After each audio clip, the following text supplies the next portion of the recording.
Hello everyone, thank you for joining us today for this social media webinar which is being organised by Bowls England. I am Matt Wordingham, I am Bowls England's Publications and Media Officer, and I am responsible for Bowls England's social media channels and communication activity. I'm delighted to introduce you to Matt Hamilton.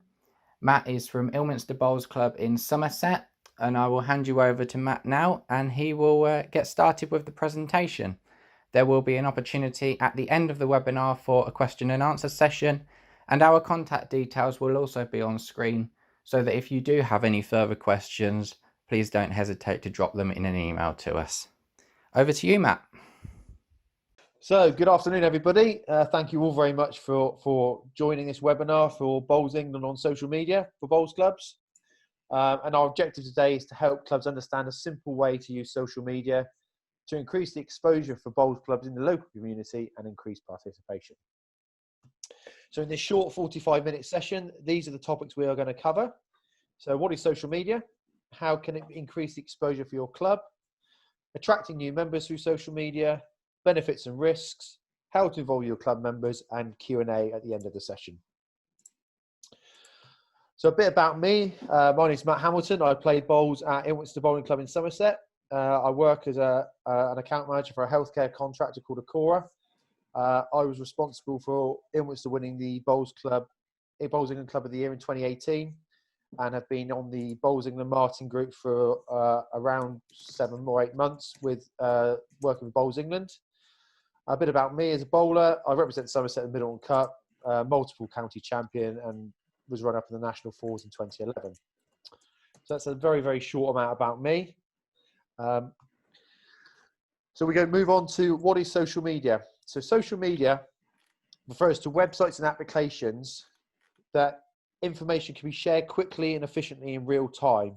So below is a list of social media platforms which actually are available to you: Facebook, Instagram, LinkedIn, Snapchat, Twitter, WhatsApp, and YouTube. In the chat section of on your Zoom, could you actually put in there if any of your clubs use those platforms already? That gives us a really good sort of idea of what clubs actually use at the moment and what information and what systems they're used to using. If you're not using any, please just put none at the present. That's absolutely fine. So I'll give you a couple of minutes just to do that, if that's okay.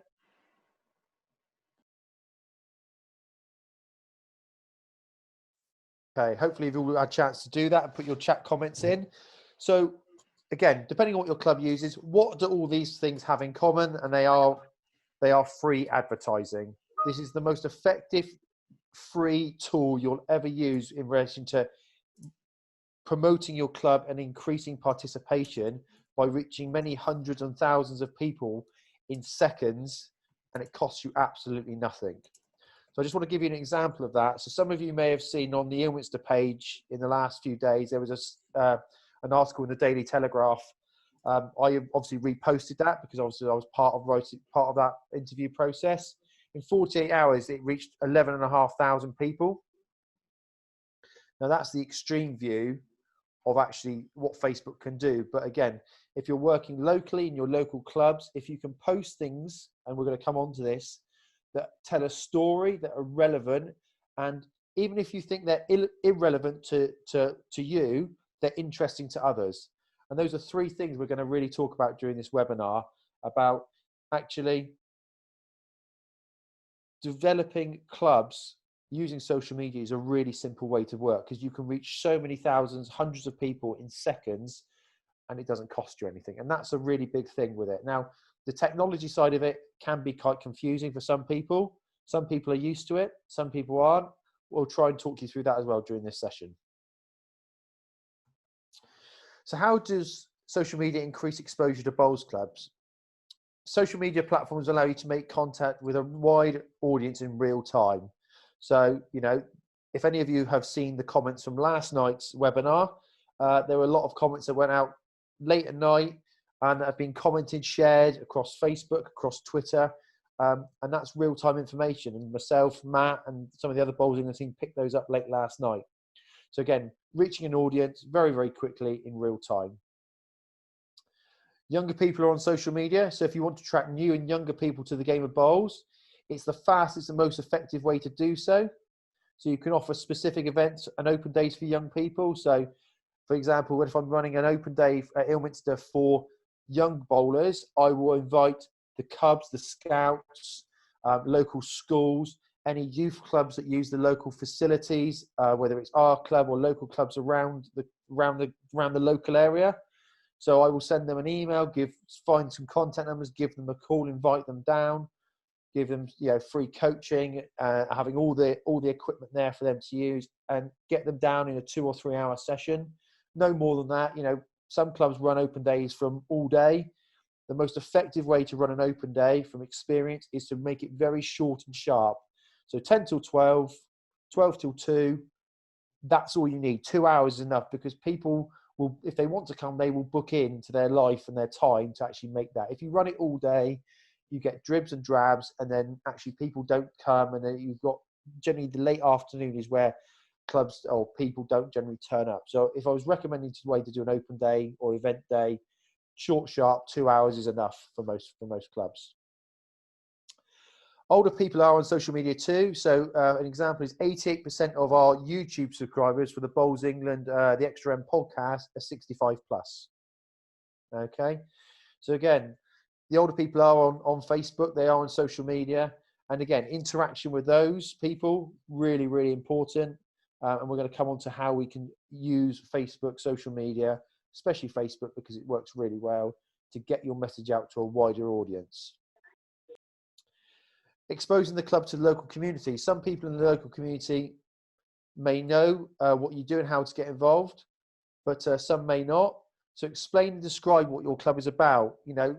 Explaining about how you work, how you operate, open days, social events. And we're going to come on to some examples of that through the presentation. But exposing your club to the local community is really important, because if you can get the local community involved and using different techniques, which we're going to talk about, you can really draw in some new people to the game. Bowls clubs can use social media to make effective real-time contact. So for me, if I want to send a message out, it takes me 30 seconds on my Facebook page for Ilminster. It goes out to the wider Bowls world, the wider Facebook platform world. People like it, comment, share on it. It's the most simple and effective way to do that. And again, we're going to come on to that shortly through this presentation. This could also be members around the different clubs, counties, and around the world. As some of you know, clubs in Wales, Scotland, Ireland, England, and across Europe and the rest of the world, they're all interested in bowls. So they will help and share and comment on things. So again, creating that network. And again, it's all about networking with social media. Trying to create that network that works is really, really important. So 3 key points from today, which I hope you'll take away. If you have got a Facebook page or haven't, but these are 3 really key points. Post regularly. So if you're setting up a Facebook page for the first time, don't just set it up and then just post once a month or once or twice. Realistically, to engage people, to get them part of that community and see you're there and see you're actually operating. Ideally, you're posting 3 or 4 times a week. Now, this could be anything from pictures to results to events, and we're going to come on to that through the session. But if you post once, people are not going to get engaged with you as a club, because they just think, set a page up, you post once, some people will like it, and they don't see anything for months and months and months and months, and they just think the club has disappeared. You have to continue to be active on social media all the time, every week, and sometimes, again, as I said, even though you don't think it's relevant to you or your members, it will be relevant to somebody. And that's a really key message when you're trying to say to your members in clubs, that's what we're trying to do. Creating events, open days and social events. We're going to come on and show you a few of those in a moment. But posting events on, how you share those out with your local community. Again, really good tips and tricks. I can talk you through that in this session. And images are key. Pictures paint 1,000 words, as we all know. If you can post a picture with some text, gets people more interactive with understanding the picture. Again, simple things. Ilminster had their green Corridor relayed last September. It was one of our highest grossing hit pages of the hit posts of the year, because it hit a chord with a lot of different people. locally and in the bowls world, because not many clubs do it. So actually exposing that to the actual Facebook social media world was really, really interesting. And again, we got a lot of good feedback from that, and a lot of people actually joined from that. And I'll talk through that as well during this session. Attracting new members. So social media is one of the quickest ways to attract potential new members. Okay, so a lot of clubs I know put adverts in press and do leaflets and stuff. The challenge with those is obviously it does get circulated, but it does cost money. So obviously your cost implications are in leaflets and in posts, and putting stuff in newspapers can be a challenge. Social media is such a quick, easy tool, and it is free to use. So open days. This is a little bit of an example. When I plan an open day for Ilminster, I generally create a post page about 3 months before the actual event. So I post it, it shares out, and then every 3 weeks I will then share it again. I will then and then running up to the event, 2 weeks prior to the event, every couple of days, 3-4 days, I will post it again, and then 2 days before I'll post it again. So you're reminding people the event is going on. If you just post an event on a page and leave it, people aren't going to remember it. So again, it's about keeping that engagement with people you're trying to get hold of, or trying to encourage to come and play bowls or just experience what bowls is about. So again, we're going to show you a couple of examples of that shortly. Create relationships with other sports clubs. So for Ilminster, again, examples are, we've got a really good relationship with our local cricket club, football club, rugby club, because generally the actively retired people, so people I don't want to stereotype, but in their late to mid 40s, where their bodies, their knees, their backs, their hips are starting to give up playing hard contact sports or even things like cricket. They want to try something different and try something new. So if you can strike a relationship with a cricket club, a football club, a rugby club, and offer them sort of a social night on your green. Come down, have a social night, no charge. We'll put a barbecue on, have a few drinks. People may get interested in that and things like that. There's really good ways to work doing that as well. As I said, offering free social nights or discounted membership you could do on an association membership, that can work really well as well. Again, very many clubs do different things, but again, there's some ideas. Some of the benefits and risks. So as I said, my key message is what you think is irrelevant is really interesting to others. So even if you as a club think that, or as a club member who is posting, you think, oh, that's not going to really resonate with anybody, somebody will like it. Somebody will comment on it. And again, part of the bowls world, and I say the bowls world on social media, is that for me, I follow in Ilminster, I follow a lot of different bowls clubs across the country. And if I see something and I like it, I'll comment on it, because again, it gets reshared out between that community of bowls clubs. And it only takes somebody outside of that to see it, means you can really make a big impact on what you're doing. Increasing engagement, memberships and interests. So one of the other things we can do when we're trying to benefit, one of the benefits of social media is on Facebook, for example, if you put a post out in each town or each city, generally they have their own type of page for that town or city. So basically what I would say is that if you're putting a post out saying you've got a free open day coming up this Saturday, or you're creating a post for 3 months down the line, share that information with that Facebook page in your local area. That means the exposure. So for example, in Ilminster, it's a small town of about 5,500 people. I will post that out on the Ilminster page. It exposes it to Ilminster people and local community people around Ilminster, and then they will comment on it and say, oh, did you see this so-and-so? Or they'll tag other people in it. And that's how you generate leads and potential new players and members for your clubs. So again, really little simple tips, but that works really, really well. And again, as I said, the marketing for this is free. There is no cost to Facebook at all. Biggest risks, bowls club open up accounts. This happens quite regularly. Bowls clubs open up accounts where they've set up a Facebook page, say, yeah, we're on Facebook, great, and then never post anything. That is, out of everything, that's the one thing I would say try to avoid, because basically there's no point setting them up if you're going to do that, because no one, if you're not posting regularly or not posting at all, people are not going to get engaged with you. And you're doing all this setting up and obviously here listening to this today, but you have to keep people involved and engaged in that social media aspect. One of the dangers is obviously risk of unwanted and improper comments, behaviour on sites. This is something that came up when I did this initial pilot in Somerset. There's simple ways to deal with it. There's very complex ways to do it. So if somebody does post negative feedback about whatever the situation or comment is, generally what I do is I will take that name or take that contact and I will direct message them from the club account and say, hello, sir, hello, Joy Blogs. I see you've commented negative. Is there anything I can help you with? And that one-to-one connection with people, if there's negative comments, can really help diffuse that situation, because in the day, negative comments on a club page, on any post, doesn't encourage people to come and play or come and be involved in a club. So if you are involved in negative comments on social media with clubs, and someone says, oh, your green's not very good, or this is wrong, or this is wrong, I generally try and take that away from the social media page on the actual platform, and I take it to a direct message with somebody. If they continually do it, you can then block them and delete them if you need to.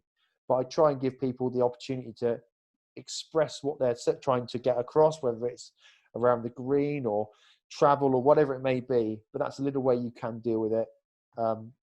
That is a way you can deal with it. Some of you would have seen this in the paper. So this is just some ideas of press. So this was referring to Nick Brett's Wonder Bowl at Potters, and it went absolutely viral. It had millions and millions and millions of hits. So you can see how such a simple thing absolutely went nuts on social media for about 2 weeks. And I don't even know the full numbers of what it was, but it's certainly into probably 15 to 20 million people have watched that clip. And he's probably got a good chance of winning Sports Personality if there's no sports for the rest of the year. So, you know, there's lots and lots of things you can do. And again, if you can post on your Facebook page or your Twitter page or your platforms, images, pictures of your teams, results, events, people representing your clubs at county level, winning county championships, all those sorts of things, it engages people to get involved. Open days, all those sorts of things can really help build that relationship of social media with the local community, and then encouragement, increasing participation and encouraging people to join and play bowls. So a few points from what I've done at Ilminster. Started our Facebook page in July of 17. The club actively posts in the summer, even though we have an indoor rink. But I do actively post more in the summer because there's more going on. But again, if you can post things like social events or open days or whatever indoors, great. If you've got that opportunity to do it. I've spoken about the open days planning ahead 3 months before you actually have the event, setting up an event, working with other sports clubs, posting results, pictures, competitions, any renovations to your club, any sponsors. And this came up last night. I generally try to do 2 or 3 times a year. Any sponsors that the club has, I will do 2 or 3 times a year, a week of just promoting our sponsors. Simple thing, but if you can promote your sponsor out, saying thank you for sponsoring Ilminster Bowling Club, and it may be your local DIY store or takeaway curry house or whatever it may be, and they get some feedback and some actual sales from that, it's worth every penny, and it keeps them engaged, and then they may renew their contract with you for a set amount each year for that, which is really good. Connecting to your town's Facebook page, as I've mentioned, reaches maximum people in your local audience. Really, really effective way to do that. And there's just some numbers at the bottom. Between February 19 and August 16 in 2019, we had 31,000 it reached 31,000 users, our actual posts, which is really cool. We move on to your club's exposure on Google. Now, if any of you, again, try this after this session and try it, but if you go into Google and you put in bowls and your club or place you play, and actually see where it ranks in Google. Now, as you can see on Ilminster, basically ours is at the top, and that's for a couple of things. Part of Google, there's something called Google Analytics, which is very much about the more people who search for it and the more exposure you give to that name and that platform, the higher up the Google rankings it goes. So again, and things like on the right-hand side there, the actual Google, the reviews and the reviews of your club, that also helps you develop that ranking. You can also in Google take that over as a business. You can set it up as a business, and then you can reply to people who make the reviews on Google. So if someone says, had a great game of bowls at Ilminster, really enjoyed it, you can go back to them, thanks very much for coming, hope to see you again, all those sorts of things. And that interaction just helps with the good Google review number of sort of four or five, or whatever it may be for your own particular club. And also helps you push yourself up the rankings when people do start searching. Because I don't know for you, but for me, if I was ever going to move away from Somerset, the first thing I would do is look to see where I'm moving to and what bowls clubs were around. And the first place they start is Google. Then they look at websites. Then they look at your Facebook. Then they talk to people. That's generally how it works if you are going to move, that's what people generally do. And I'm sure you've all had experiences where people have moved to the area and what they've done, we looked on Facebook, we looked on Google, we looked on your website, we found it really interesting. Things like that are really, really key to try and encourage people to know what you're doing day to day. So this is an example of our Facebook page that we use. So on the left-hand side is sort of the front screen of the Facebook page. So it's got a picture of the club and the green, and some very basic information, our logo and so on. Excuse me, our crest. The middle one is about promoting events. So when I promote an event, and you've got a few there, we've got race nights, bowls matches, Rugby World Cup breakfast. I'll post that a week or 2 weeks or maybe further before that. So events like the race night, I would have posted probably 6 weeks before the event. And again, reshared it. The Denny sort of game against Dorchester in the Denny Cup, I would have posted 2 weeks before, maybe 3 weeks before, and things like that. So if you can create an event on your Facebook page and share it out and get members to share it out and comment on it, and again, increases exposure for your club, and hopefully people will come along and watch those games as well.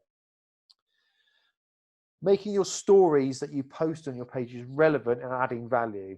So everything about Facebook and about these social media platforms is about creating a story. So if you can create a story about results or what's been happening or so on, will give real value to what your posts are.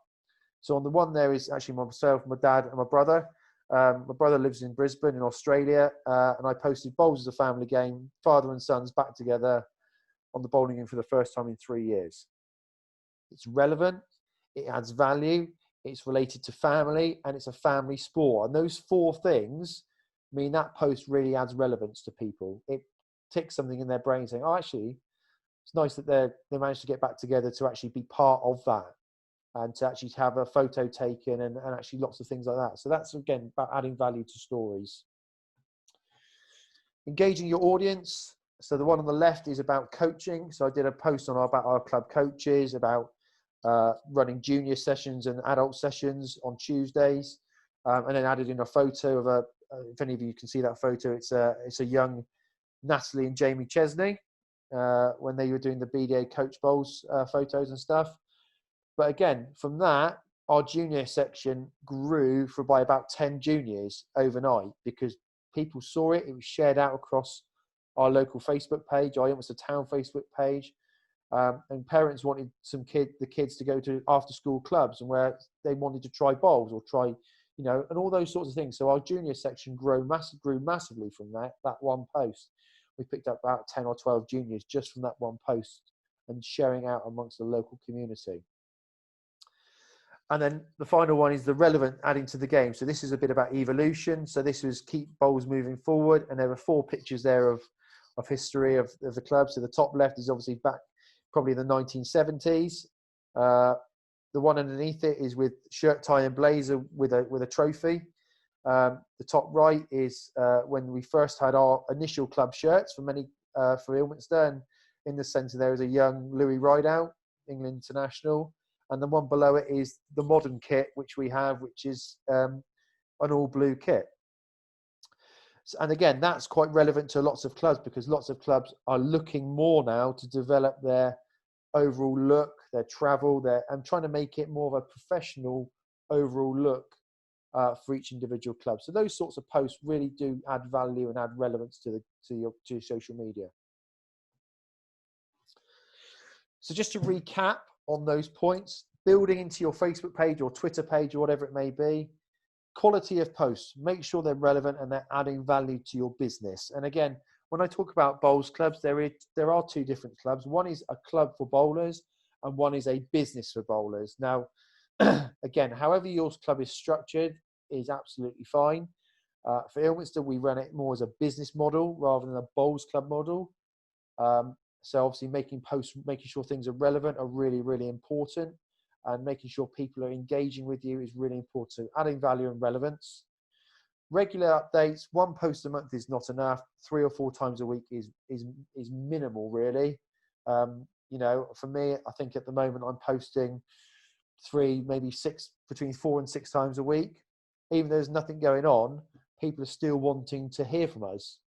You know, and hearing about the latest updates on when greens may open and all those sorts of things, and you know, throwbacks to last season when there was people playing bowls and things like that. Again, adding value, adding relevance. Commenting on posts relating to Bowls England or other clubs. Again, showing you're active, really, really key. You know, if I wanted to look today and from all of you, and I look at your pages and I go, actually, they were on today, I'll like it, I'll comment on it and say, thanks very much for your, you know, or that your green looks really good. Simple things like that, just saying, oh, green's looking really good. I do that quite a lot on Twitter, but do it on Facebook as well. Interact with Bowls England. You know, there's lots going on at the moment with Bowls England. There's lots of new good stuff coming from us.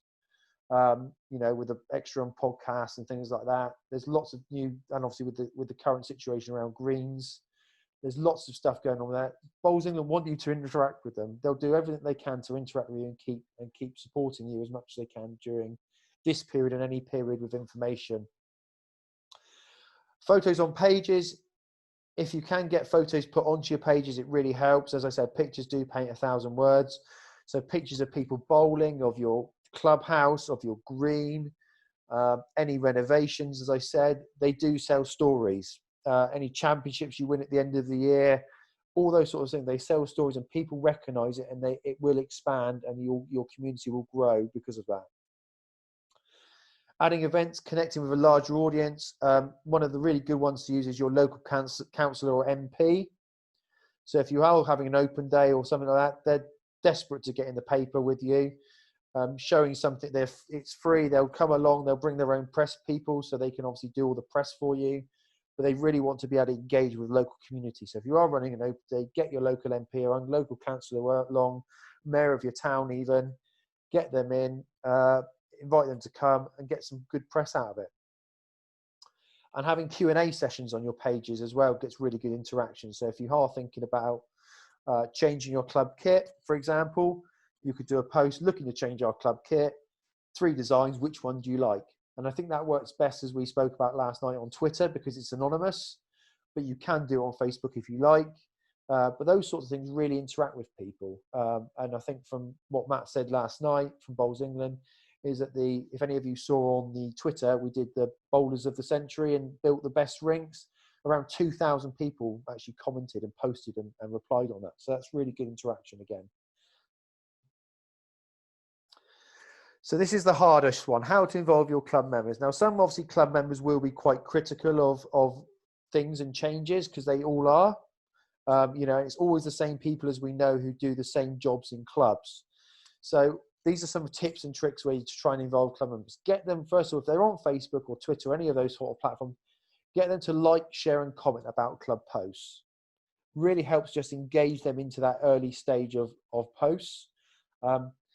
If they don't have social media, encourage them to sign up. There's lots and lots of helpful ways to do that. And again, Matt from Bowls England, myself, we're willing to help any clubs and people do that if we can. Even family members can help set them up for those sorts of things. Get members to take photos of bowls matches or social events and post them on the pages. Again, if it's coming from you direct, that's fine. But if other people can post it, they can see different interactions. Short video clips. Sort of 20-second short video clips are really good. So, you know, again, it might be somebody just playing a skip, playing a bowl or whatever it may be. Those little videos really do get good interaction on social media. Word of mouth is still one of the most powerful tools. Getting people talking to each other, saying, "Oh, have you seen this on Facebook about this bowls club? And have you seen this about our bowls club?" And and that word of mouth does encourage to get out to the community as well. And then membership feedback, creating questionnaires for your members, using either you can use an online bit of software called SurveyMonkey, or you can just do it on paper, asking them about your facilities, any changes they'd like to make to the club. Again, it's just about getting that interaction back into your club. Because again, it's not that you have to do all these sort of tasks. It's just things that you want to interact and get part of, which is really key. Some other types of media we can use. So banners is one. So a lot of clubs hang banners outside their during the season. The biggest mistake lots of clubs make is that they actually hang them just outside the door of the bowls club. For me, my suggestion would be if you're in a local town, village, high traffic footprint areas, you can hang those types of banners on railings for 30 days without planning permission, up to 30 days. Generally for me, what I do is if I've got an open day, I will put them up about 10 to 12 days before the actual event. If you do it any longer than that, people forget about it. Any shorter than that, you're not going to get the exposure. But I think 10 to 12 days is generally pretty good for that exposure. Leaflets, you can design your own leaflets. Bowls England will come on to in a moment, do some leaflets, but design your own. A6 is what I think is the best option. They're short, they're snappy, and they're to the point. Picture, a little bit of text, contact details, whether it's email, website, Facebook, Twitter, whatever you put on there, double-sided. You can get 1,000 or so done for 60, 70 quid nowadays. They're pretty cheap, and you can keep. One tip is don't put dates on them. Don't pre-write the dates, write the dates in, or put stickers on to put the dates in, things like that. But again, you can work really well with that. Any prospective new members who have never played the game before or may have played the game are always going to look at your club website. So make sure your club website is current, up to date. If it can be as easy to use as possible. Again, if any of you would like to look at ours, we redid our website recently. We've shortened it down so much. It's much, much clearer. The content's much more effective. If it's old and out of date, people are going to disconnect from that. So that's really, again, another really important point. Newspapers, you can use your local newspapers, putting adverts in and so on. Obviously, there is a cost to that in some cases. So again, entirely up to you whether you want to do that. And the final one, the Bowls England international players. If you have got an open day coming up and you have got Bowls England under 25 disability bowls players in the local area, give them a ring or send them a message and say, would you come and just support our open day? And they're willing to do that. All the players that I know and I speak to are all willing to give a bit of time to help you, a couple of hours. It might just cost you a little bit, maybe a bit of travel money or a couple of drinks or something, but use them, engage them. And if you are going to be able to do that, post that on your posts. So, say, got an open day coming up this date. We've got England International. I'll just use Graham Shadwell from Wiltshire or David Bolt from the north, or anyone. Doesn't matter who it is. Sam Tolchard from Devon. Anyone like that.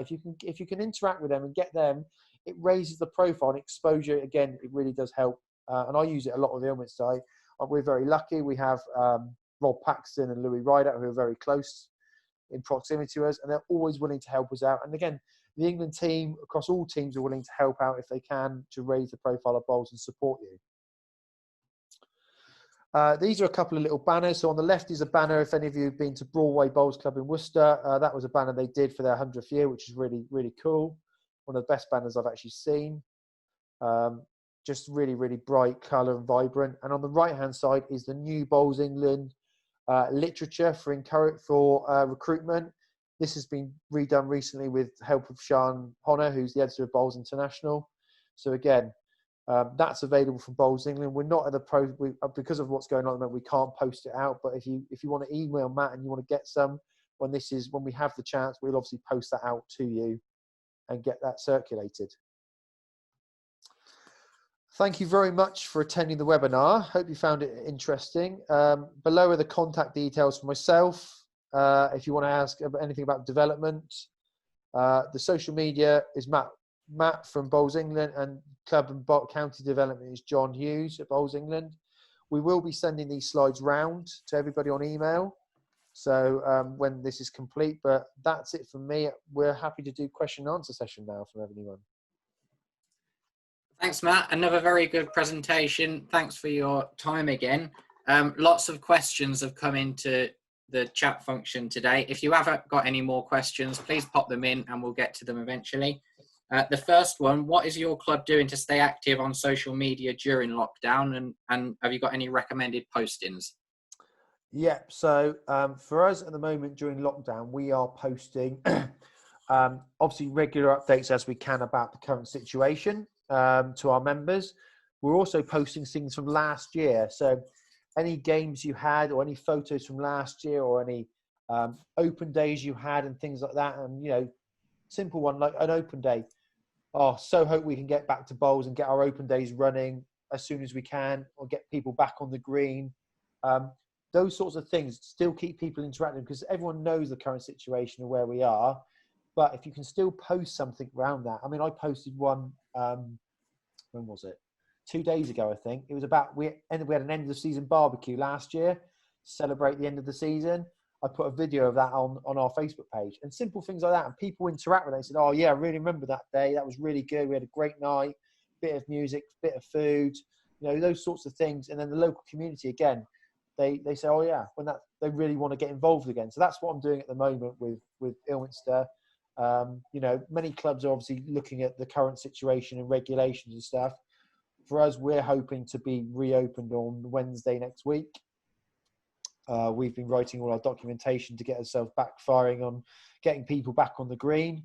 But you know, that sort of thing is going to be really key over the next few weeks and months, depending on what your club situation is.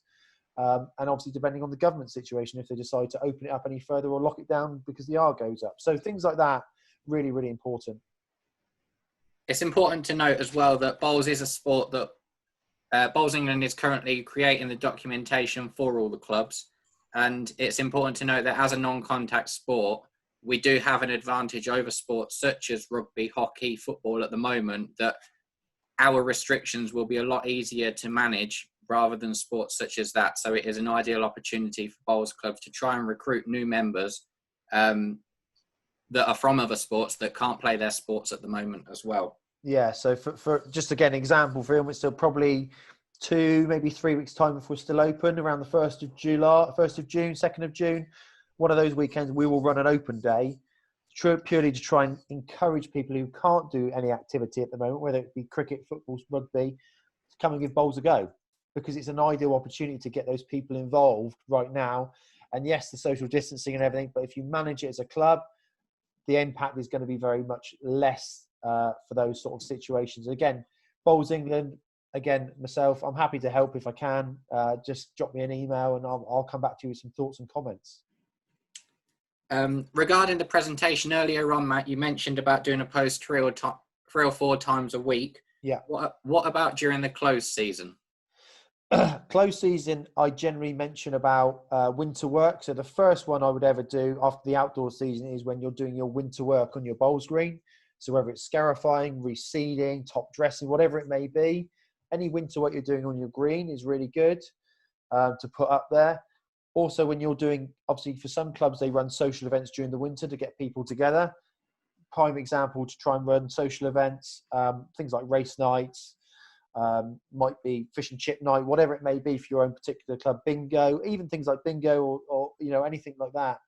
If you can post those things out, it adds relevance, adds value, because people who are actually at home in the winter who don't play bowls are not involved. They might see that on their page and go, actually, I might just email and see if I can come along to that and maybe get involved in the club in that way.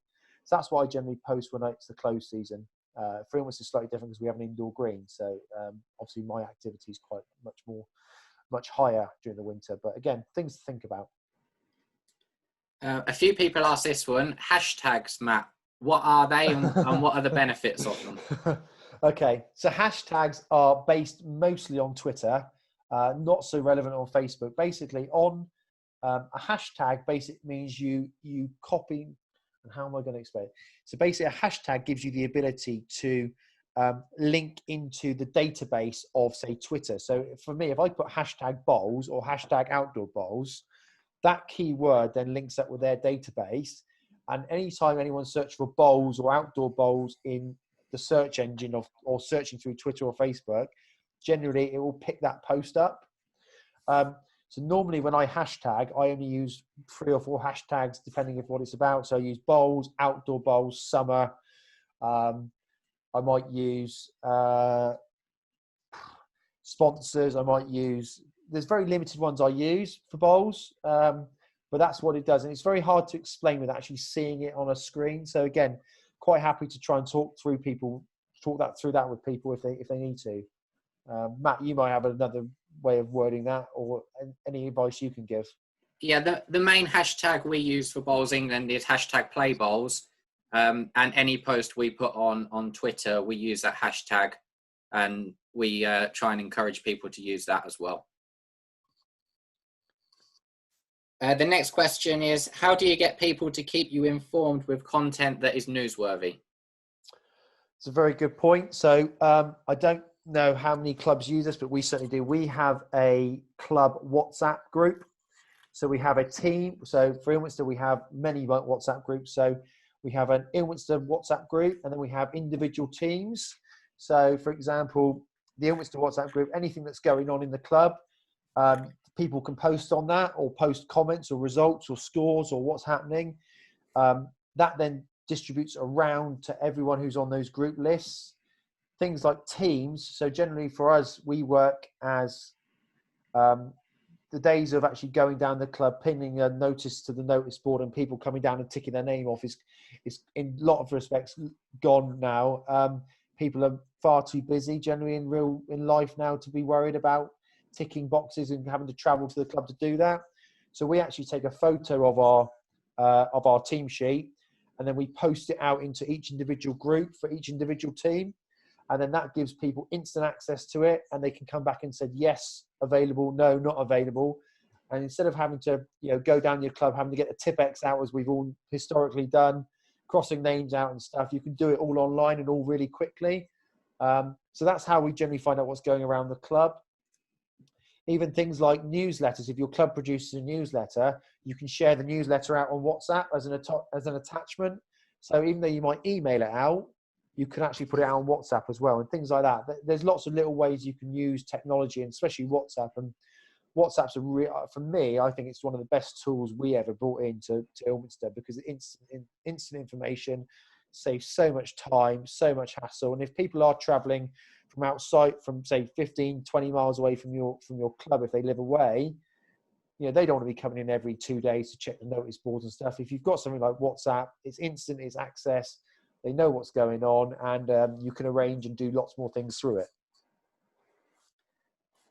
Would you recommend having one person in charge of all the social media activity, or would you suggest having a team?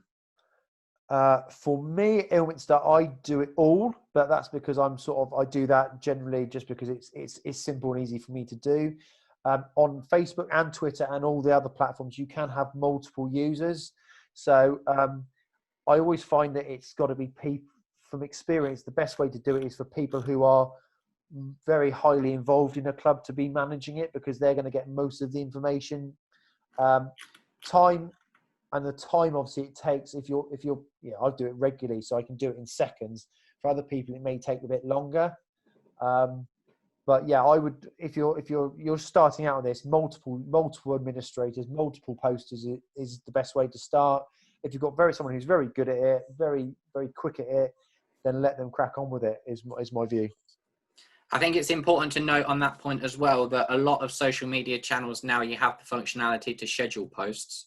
So if you've got, say, half an hour on a Monday night, you could probably whack out the content for a whole week's worth of content straight away, and you would only need to spend that time once a week to do that. For instance, a couple of weeks ago, we shared a video of the Bowls England staff on board clapping for the carers. That went live at 8 o'clock on the Thursday night when the clap happens. But I actually put that live about the day before and scheduled it to go live at 8 o'clock on the Thursday night. A question here, a few people asked this one. What is the difference between a Facebook page and a Facebook group? Okay, so if it was me recommending to you what I would do, I would set up as a Facebook page. Purely the reason I would set up for a Facebook page is it is open to everybody. A Facebook group is a closed network, or can be a closed network. So you have to be invited, or you have to request to join that group, which means you don't get the same exposure as you do have a page. So I'll give you some examples. I know that someone like, so Somerset have a Facebook group for the county, but you have to be invited, or you have to apply to join that group. So instead of exposing bowls out to multiple people, it's very much a closed network. Now for clubs, the main thing on today is about increasing participation and increasing membership. So a Facebook page is always the way I would always go down. Some clubs have asked me before about that, especially in Somerset. Some clubs have done it via groups. I just don't think groups are effective enough for what you're doing and for the information you're putting in. I think a page is much, much more accessible and much relevant for people. So that's what I would do. I'd use a Facebook page rather than a group. This question was also mentioned last night as well. Facebook is asking them if they want to boost their post for an additional charge. What would you recommend? Yeah, it did come up last night, and I would say, in my experience, it's not worth the money. I think if you can manage it properly so for example, if you're posting on your page and you're sharing it to your local town and your members are sharing it out across that area and across their friends, that's much, much more effective than paying £5 to £8 to boost your post to people who are nowhere near you in some cases. So for me, I think sharing and being an interaction of the community within with the page you're working with is much more powerful than paying for it. And again, if you wish to pay for it, you can. For Ilminster, I've never paid for a post since I set it up, and it seems to work for us that we don't pay, and it's a free marketing tool then. And costs are obviously everything for many clubs. Has social media been responsible for increased membership at Ilminster? Yes, it has, and I'll give you a couple of examples to that. So, on the Daily Telegraph article, Saturday, Sunday, I had four emails regarding membership just off that article. 2 are children, 2 are adults, saying, "Oh, read your article, really good. Want to know a bit more about the club? Checked out your website. We'd like to join." Really simple like that. Open days work really well. If you can run an open day effectively, good presentation, good social media presence, members will join. I think the last open day we did, we had 14 new members join from that open day. Again, people who had looked at the Facebook, looked at the website, emailed, made contact through Facebook and said, "Like to come down and try it and give it a go. Never done it before." Give them some backup and some guidance. Say, "Look, come down." And even if they come down and try it and say, "Oh, I want to try it again," I said, "Look, come down on a Wednesday or whatever open days you've got. Put some shoes on, grab some club bowls, and chuck up. And we won't charge you for it." And again, the way that you manage members. So if you're going to be very closed about what people wear is another one. Came up last night. The days of greys and whites are slowly passing by. If people want roll-ups, as long as they've got flat shoes on and they're in a jeans and t-shirt or whatever it may be, let them chuck bowls, let them roll up, because that will encourage not just older members but younger people to come and play bowls and roll up as well and get involved in it. If you specify they've got to wear greys and whites or whatever it may be, that whole image of bowls and their adherence to that is not going to happen. In my experience. Someone has asked for recommendations for website hosting. Yeah, again, came up last night. For Ilminster, we've just done ours and we use Wix, Wix.com. It's a really, really intuitive system. You can do so much on that platform. It's scary. So obviously, with everything that's going on, we actually built into our website, which wasn't meant to be activated now, but it has been, an online booking system for bowls rinks. It costs you nothing. It's a free system. It uses Google Calendars and Google Setup, and it's a really good system. You know, if you go and get a bespoke bit of software for that type of thing, you're talking about £1,500 to £1,800 a year. We managed to build it into our website using that Wix system. You can use other systems. I just find Wix works really well for us. I think the hosting for our 4-year deal with them was sort of £350. And it's paid itself back in members already. So yeah, really pleased. And the work we're doing now with obviously COVID going on, and members as of Monday are going to be booking rinks via the website, via the interactive system, to help reduce the social distancing aspect. So things like that, it's really good system. So I would use Wix from my experience. How important is it to have a good image on social media if you're using your club account?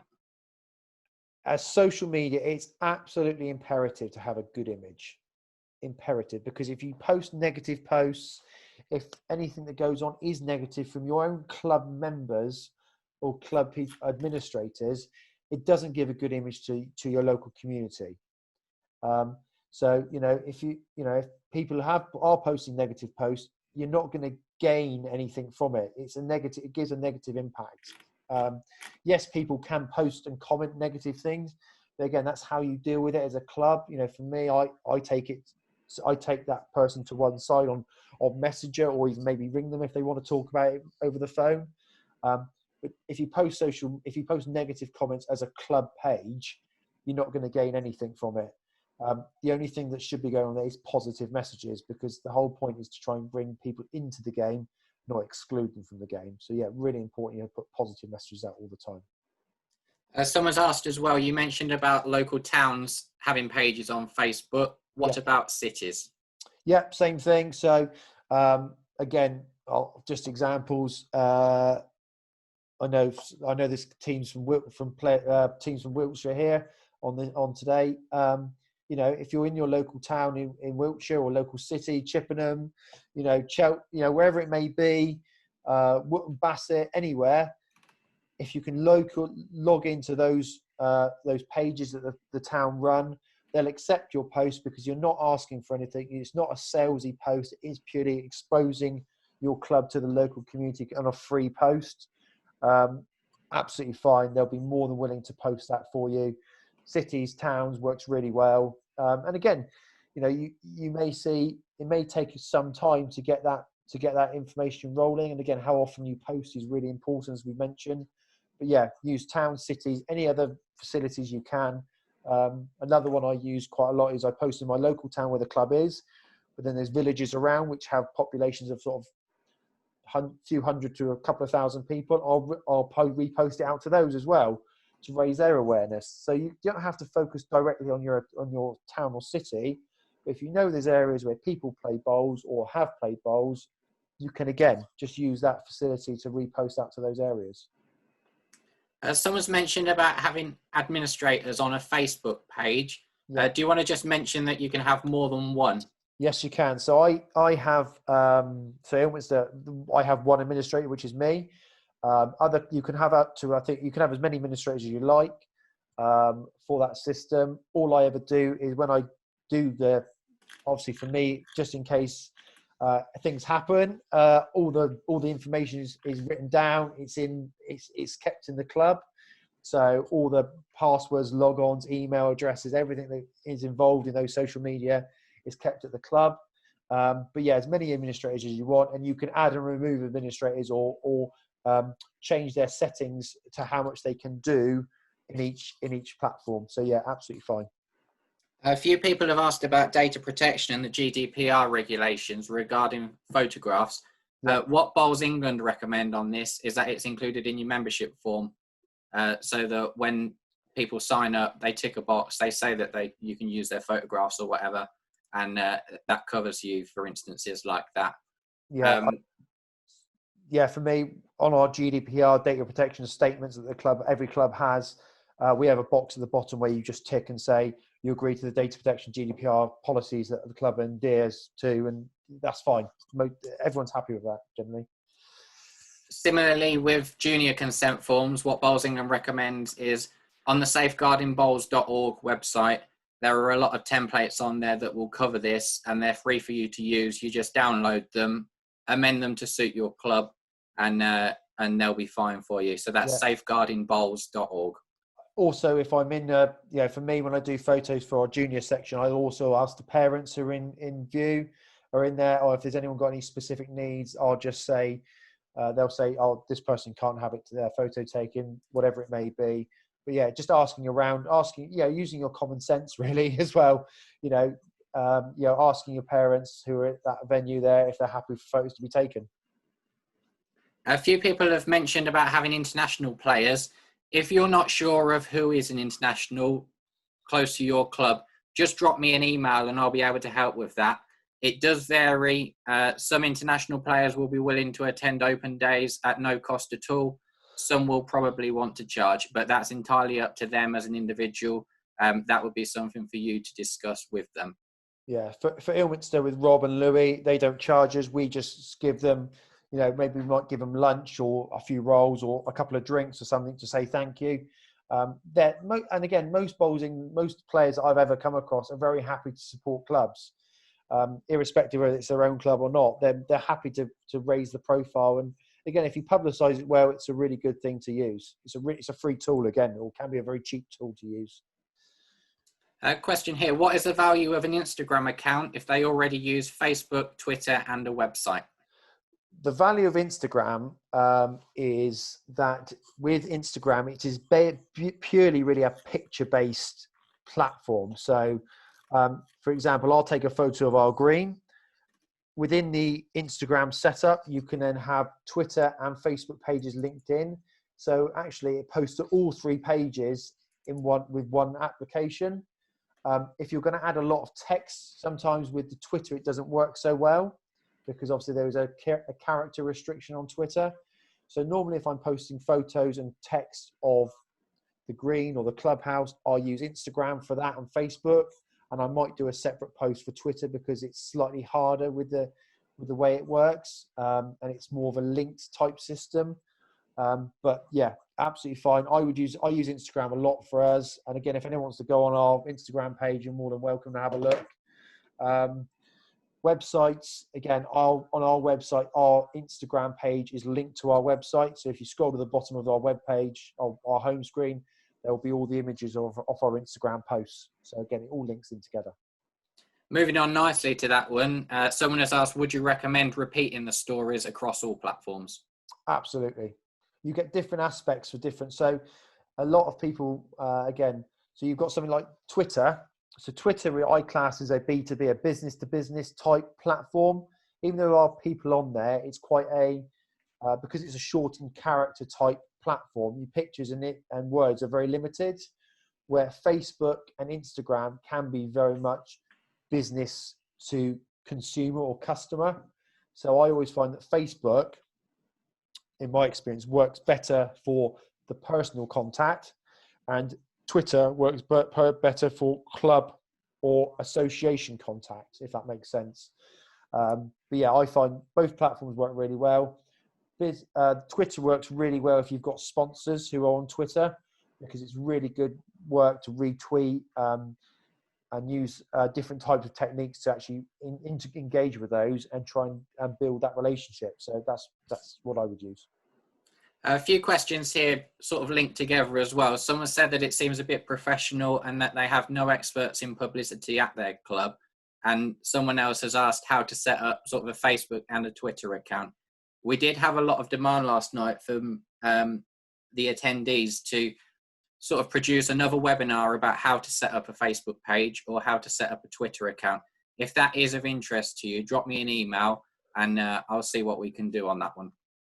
Yeah, again, even though, it's for some of you, it may look a little bit professional, some of the stuff we're talking about, it is such a simple process to set up. 15 to 20 minutes, it can be done. Now, again, that's something we may well do. I think, Matt, is a Zoom. We might do a Zoom tutorial on that for clubs. And again, we're here to help as much as we can do on that. So again, I had an email from this morning from one of the guys last night saying, is this how I do it? And I just went back and said, yeah, use this. Sent some screenshots of what was happening and sent it off. And he said he'll give it a go and contact me if there's any problems. So, we're here to help you. Someone's mentioned they had their lawnmower stolen, and just through social media, they reached more than 9,000 people in a week. We had Bowls Surrey on last night's webinar, and they mentioned that by producing results and updates from during the national championships, they received more than 22,000 likes and comments and impressions on their social media just from the month at Leamington. Yeah, really, really strong, powerful. People love seeing results and love seeing live as much as they can live scoring. So very good technique. And again, if your club can do that, if you've got somebody going as a traveling who can use Facebook or those type of platforms, posting updates or just using live streaming and stuff like that, there's lots of ways to do it, but that really does work well.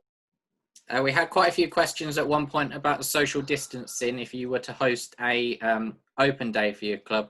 That's another topic really at the moment. Please wait until Bowls England sends out the information sometime later this week, because that will include specific bowls guidance for clubs on that one. Someone has mentioned, how do you get around people in their club that do not want their name or picture used on Facebook? Simply don't post it. If people don't want their name or picture used on Facebook, they have every right to say no, and then we just exclude them. We either we don't take them in photos, or we don't put their name on the post. Simple as that. Someone's asked for a transcript to accompany the presentation.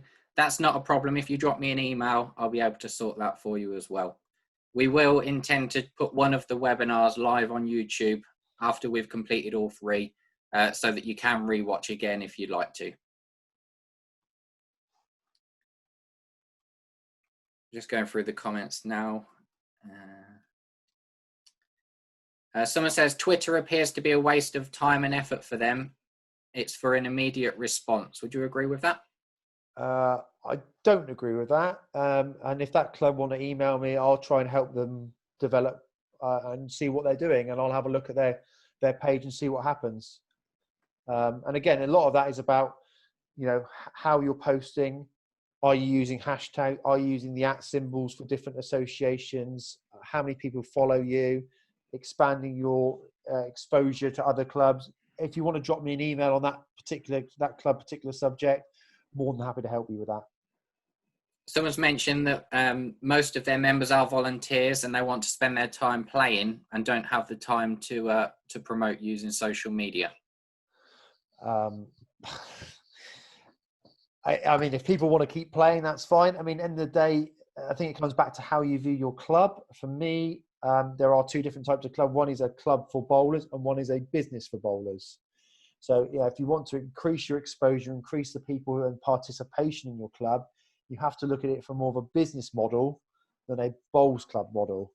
In business, as we all know, you've got to put something in to get something out of it. We had this comment, I think we had this question last night about, there's lots of clubs who are competing for the same type of people. What stands one out against the next? And it's things like interaction, social media, good website, good exposure, how open the club is for change. For example, like coloured kit, using, for example, for us, we use travel tops. So to and from a game, we wear travel top. We all dress the same. We all look slightly more professional, and all those sorts of things. If your club's sort of very much closed and doesn't want to embrace that change, can be very, very difficult. So again, happy to talk through some techniques, some ideas. And I've done that with a couple of different clubs, one in Ulverston District in Gloucester, and also a couple of clubs in Somerset. So I'm happy to talk through that with that club, any ideas that I've got that might be able to, you can take to committee. Someone has asked, how do you control inappropriate posts on a Facebook page? How do I control them? So as I've said, so if someone posts something, against your green or against your club, there's two options. One, you can immediately delete them and block them from the page. Simple as that. For me, generally, I always give somebody a chance to explain their post. So I always take that and direct message them and just say, hi, I saw you put a negative comment about the club. Is there any reason for this? can I help you solve your problem? If they want to come back to you and give you, and generally people are quite keen to talk about it. If they do it again and again, just delete them and block them from the pages. It is a risk, but I find it's a very minimal risk, and I don't see much of it. I certainly don't see anything from the Ilminster side of it. Again, because if you make your post positive in the outset, generally you don't get negative posts back. So things like that. Again, happy to talk around that subject. Drop me an email and I'll try and help you a bit further with that. Regarding the price that you pay for the current website, someone has asked, is that £450 for the 4 years or each year? Yeah, no, £450 for the 4 years. Yeah, I think it was a bit less than that actually. I think it was probably about £380, something like that, for 4 years. The beauty of that is as well, you can add in additional things that are no cost or cost options. So, for example, if you want to put in membership payments over backs over your electronically, you can actually activate that system. You can do lots and lots of things, and it's a very intuitive website and a platform that I think is probably the best out there, in my opinion. Similarly, when you mentioned about using towns and cities pages on Facebook, someone's mentioned about the spotted pages or memories of pages as well. Yeah, absolutely fine. No problem at all. I mean, again, as much exposure as you can get for free, it's got to, it's got to be good for your club. So yeah, absolutely fine. Use any of those types of platforms or pages.